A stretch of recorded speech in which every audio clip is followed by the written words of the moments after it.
Hey guys, today I'd like to tell you about my October reads. I didn't have much time to read in October, but still there are some books I'd like to tell you about.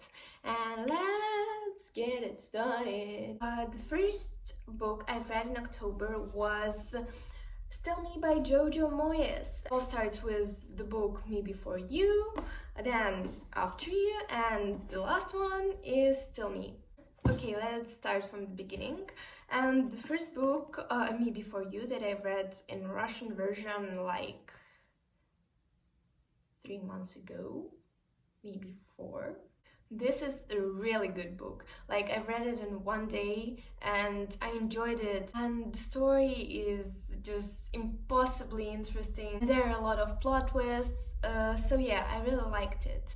The story tells us about Louisa Clark. Yeah, Lou tries to find a job when suddenly she finds one, and she must work on a very rich family.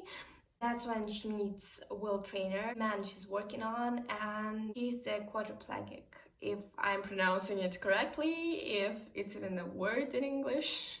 So she's employed for half a year, and as it turns out, Will wants to end his life, and he tried it, but failed.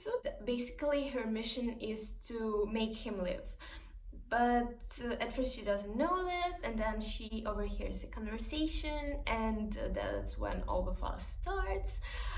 So yeah, that's just a really nice book everyone must read. Second part is After You, and I didn't like it at all. Like, it's so bad. I've been reading it like for 2 months because it isn't interesting and it's just lame, and I didn't want to read it. Yeah, it was just really strange, and I didn't enjoy it. The plot isn't as interesting, maybe because in the first book Will Arendelle, perfect! Will Trainer is still alive, and maybe that's why the plot was interesting, but without him the second book was just awful. The third book, Still Me, is better than After You, but still not as good as Me Before You. So basically I rate this book 4.5 stars. Second book 2 stars, and the last book, Let It Be, 4 stars. So this is about her life after everything, and how she's working for another rich family and how she's making a difference in them. So yeah, that's the whole plot. So all I wanted to say was that the first book is awesome and the sequels are just awful. Next book is also by Jojo Moyes, and in October I've read many books by Jojo Moyes. I don't know why, I just felt like it. And I still have 2 books to read. The next book is Night Music. I guess it is called like this. I read it in Russian, so I just love this cover. The plot is interesting, characters are really exciting, and you know, this is a pretty lively book, if I can say so. The book follows Isabella. Sorry, I forgot her surname because I read it like months ago. And well, she's a musician whose husband is dead for a year, and she has a daughter and a son.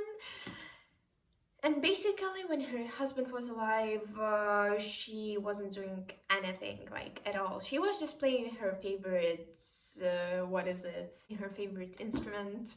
I guess it was violin, but I'm not sure. One day, problems come, and she discovers that they're basically homeless because they have debts.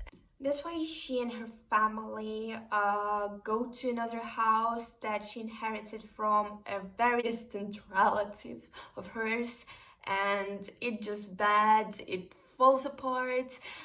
But the main story about this house is that they're vecinos.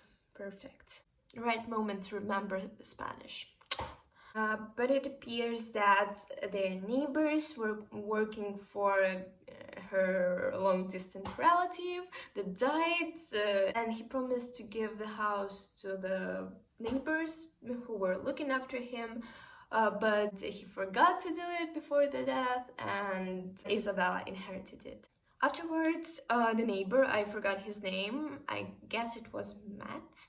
He starts restorating the house, if I remember correctly. He's not doing it properly because he wanted that house and he just wants Isabella to lose all her money on those works, and in the end he thinks that the house will be his. Well, let's just say that the house falls in the end, and yeah, happy ending. I enjoyed it, and it's a really good book that many people must read, and it actually shows what is important in the life and what is not. So next. Okay, so next two books are also by Jojo Moyes because I just felt like reading a lot of Jojo Moyes books. This is a duology, bilogy. I forgot how this is called, but I'm talking about a series that has two books. The first book contains two stories, Honeymoon in Paris and Paris for One.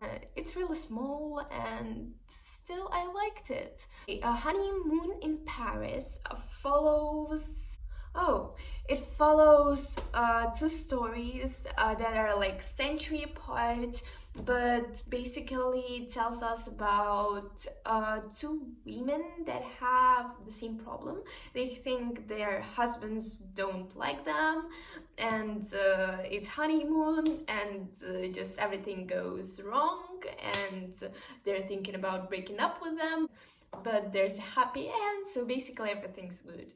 Okay, and the second story, Paris for One, is really interesting because it tells us about a married woman that goes to Paris alone because her husband was like, oh, sorry, I can't come. Or was he her boyfriend and not husband? Okay, I'm sorry, I forgot. And basically she goes to Paris alone and he promises to come to her, but then he doesn't, and she meets this boy and becomes a bad woman. Okay, she's not bad, she's just different. And then her boyfriend or husband actually comes, and she doesn't like him anymore because she fell in love with another one, and yeah, that's just happy ending because she leaves that one, and yeah. We don't have actually an ending. We basically know how it ends, but still it's not finished. Now let's talk about the second book, which is A Girl You Left, or something like this. The Girl You Left Behind. This is the second part of Honeymoon in Paris, so this story also follows two women that are a century apart. These books are pretty similar because here we basically follow items. For example, here we follow the life of the house, and here we follow the life of the picture. So in this book, people basically want to have painting, and that's why they have like a lot of quarrel. I just loved it because it's really interesting, and it's also the book that shows what is important and what isn't. They're pretty good, and many people must read them. Because just like the night music, it shows you that many people have wrong priorities. Let's move to the next. The next book shows us dystopian future. As many may have guessed already, is a book Fahrenheit 451 by Ray Bradbury, if I'm pronouncing it correctly. I guess we all heard about this book because it's a real popular one, and it's one of the most popular dystopian books, and dystopian books are always good. This book follows Guy Montag, who is a fireman who basically burns houses if they have books. It actually makes you think about the value of books and what is inside them. So the plot is this guy Montag is a fireman that meets Clarissa, if I remember correctly. Girl that is really strange and she's different, but he understands her. Then he starts bringing books to his house, and then his wife discovers it and complains on him, and basically his best friend wants to kill him, and he burns his house because people can't have books in the houses. That's why this guy kills his best friend, who wasn't actually a best friend.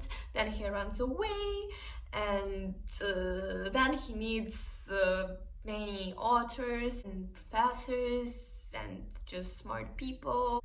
Well, yeah, that's a good book that everyone must read. Sometimes this book was really annoying, and even though it's small, it was like overstretched. So, yeah, I can't say I enjoyed reading it, but still, for a moral of the story, I'll give it a 4-star rate. Also, I'd like to say that this book is the most related to classic book I've read at that time. But the next book is actually classic. Pride and Prejudice by Jane Austen. This is the first classical book I've ever read.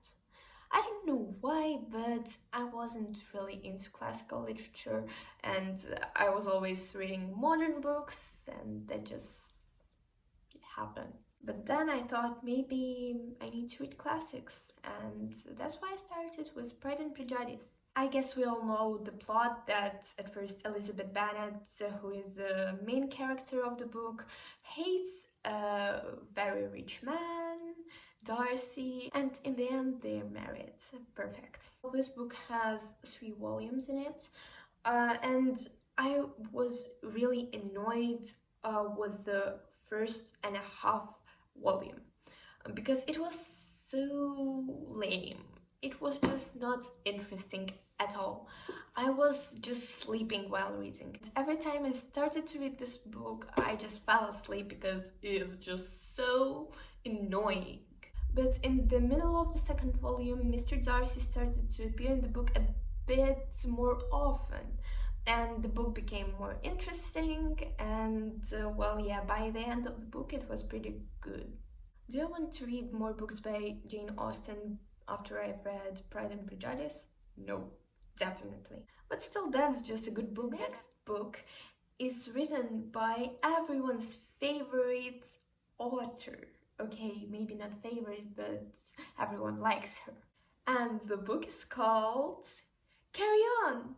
And yeah, it's written by Rainbow Rowell, and okay, I love this book. And I really want to read more of Rainbow Rowell's books because it's really, really, really good. In my personal rating, this book has 6 stars out of 5 possible. For me, it's as good and maybe even better than my favorites Ruby Red trilogy, Silver trilogy, or how is it called in English? But of course, this book isn't as good as the Shadowhunters Chronicles because, well, there's nothing better than the Shadowhunters Chronicles by Cassandra Clare. But let's not talk about Cassandra Clare today because it's an October Reads video and I don't want to spend all the videos talking about Cassandra because about her books I can talk for like centuries and still this won't be enough. This book follows Simon Snow, this boy, who is a chosen one, and basically the story is that he must be a greatest mage, but he's a bit weak for his age, and he lives with a boy with Baz, and they hate each other, but so Simon thinks, because Baz just loves him. The quote that's in the beginning of the book, "You were the sun and I was crashing into you," is said by Baz. Well, yeah, as you may have guessed, they end up together and they're just perfect. But in the end, Simon has dragon wings and some kind of devil tail, and he loses his magic, so yeah. Either the fact that most spells are named after songs, every time they said "Some Like It Hot" as a spell, I started singing. Every time they mentioned Queen song, or was it only once, I was really happy because this somehow improved my mood. And also, every time they mention the word scones, I was thinking about Phaedon, which are characters from the Infernal Devices by Cassandra Clare, but I promised not to talk about her today. So I really like this edition because the cover is just amazing, and it has this perfect quote, and it has a map. Oh, sorry. Well, yeah, it has a map, and one of the most important things, even though it's a paperback, it didn't have these things in the back.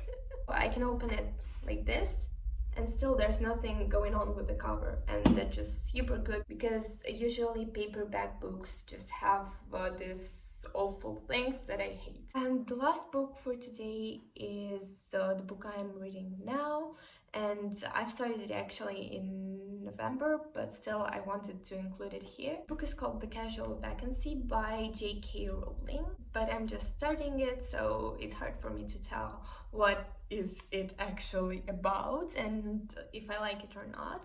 The story tells us about the sudden death of a counselor, and there's this casual vacancy, etc, etc, etc.